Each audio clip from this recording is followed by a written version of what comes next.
heard it said once, if you want to learn a foreign language, you have to get a lover. There's some truth to this. Maybe you pick up a few stock phrases from your lover right away. Gumdrops such as, "You are my everything," or "At last we have found each other." You get married. You learn a few more phrases like, "Pick up your socks, please." "The car's making a funny noise." "Are you going to eat that potato?" Also in foreign language learning are old women and small children. Both frequently repeat themselves without being asked, which comes in very handy. And if you're lucky, both speak slowly and enunciate clearly. Finally, in addition to help from my wife and old women and small children, I have found ladybooks to be indispensable. I don't know how I could have learned Italian without them. My mother-in-law left us a substantial library of ladybooks, works of fiction with titles like Un certo sorriso, a certain smile, Il re della seduzione, the king of seduction, L'avventura più bella, a most beautiful adventure. One of my favorites, the one that really launched me into ladybook reading, is Sotto la neve, amore, Love Beneath the Snow. Here's the thing. In a good ladybook, the authors keep things simple. The stories are loaded with dialogue, which is slowed down conversation. In real life, at the dinner table or in a bar, the talk just blows past you.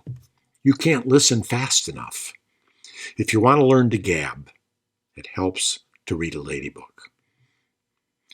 I married into an all-Italian, all-the-time family.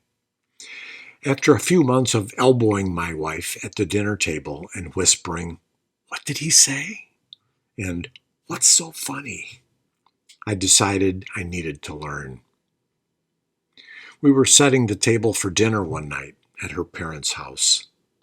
"I'm totally out of it," I said. "You need to teach me."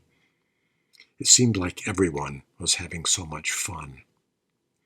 My wife held up a stainless steel coaster, like a priest blessing the host, and said, "Sotto bicchiere." What? Sotto bicchiere. It's the thing you put under a glass. Right, I see what it is. I tried saying the word. She says, "You have to pronounce both T's. Sotto, sotto, sotto bicchiere. You hear that? 2 T's.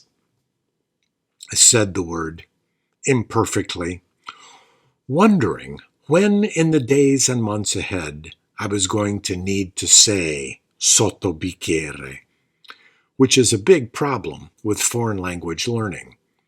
What do you need to know? And when do you need to know it? I was reminded of trying to learn French, screwing up my mouth to make that exotic "oo" sound through pursed lips, trying to find enough phlegm in the back of my throat to approximate the R sound. From my one French class, I remember only, "Où est la bibliothèque?" Where is the library? I spent a little time in Paris a few years ago and never found myself in a situation where I needed to ask for the library. Not once.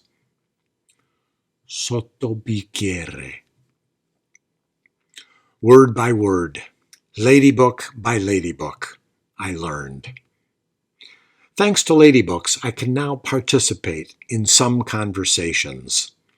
Old ladies and children are still my preferred interlocutors.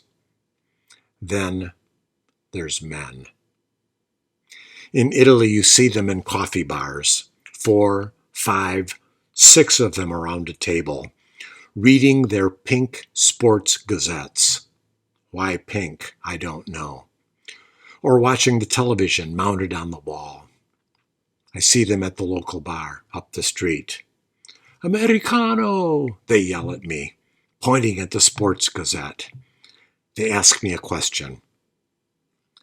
I know it has something to do with soccer. Do I like it? Because I've read my lady books, I can say something like, do I like soccer? My heart swells and beats faster as our time draws near. Americano, they yell at me, asking me a question about a recent motorcycle race.